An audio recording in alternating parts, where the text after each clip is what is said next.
After several years of settling a wide variety of lawsuits, I moved into my parents' home in 2009 so that they would not have to move into assisted living.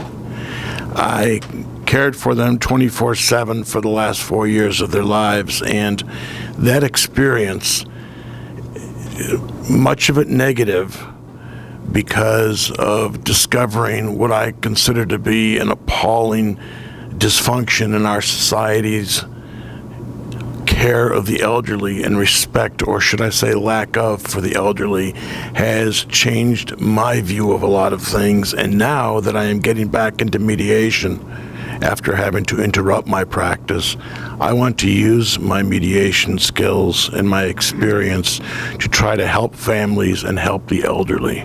Yes, before I comment briefly on what you two ladies have said, which I am in such agreement with, because I think it's important to focus upon what are the desires of the creators of the trust and what are the needs of the beneficiaries, who are the people who are supposed to be benefited by this instrument.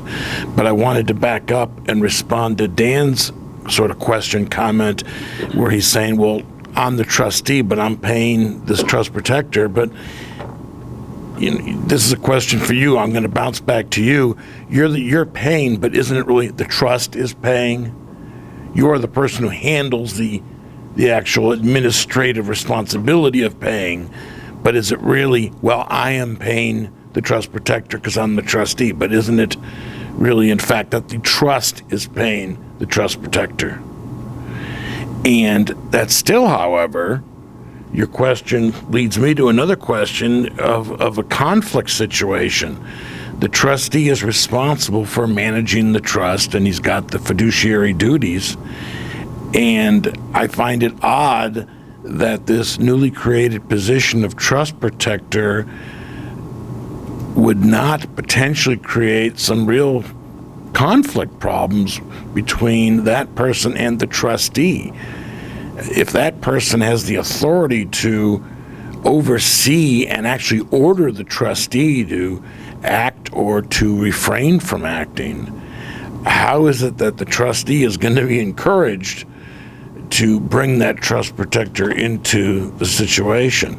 If I was somehow involved as a mediator, I, of course, would be having meetings first separately with the trustee and the trust protector to find out what they're thinking about these situations and what is their ultimate goal. And I would also have them meet together with me to find out, then I could gauge how open they're being with each other. I'd want to know that, because to me as a mediator, communication is so important. And that brings me back to what Carol and Sue are saying about the legacy, and about how, at least in my opinion, what I've seen from being personally involved in trusts, that quite often I've seen situations where there's so much wrangling going on that there's a loss of focus as to what this trust is supposed to be doing. And I think that there's, through communication and through especially work of people like Sue, with the legacy, the importance of all parties, not just the beneficiaries, but the trust protector and the trustee, who might be very emotionally apart from anything involving this family. But I think it's important that they are somehow brought more into the fold to understand what emotions there might be amongst the members of the trustscape who are part of the family. If you've got parents and grandparents who've got decades of toil that they went through to create the wealth that forms the trust corpus, I think that there's going to be greater respect on the part of all parties toward the ultimate goals of the trust creators.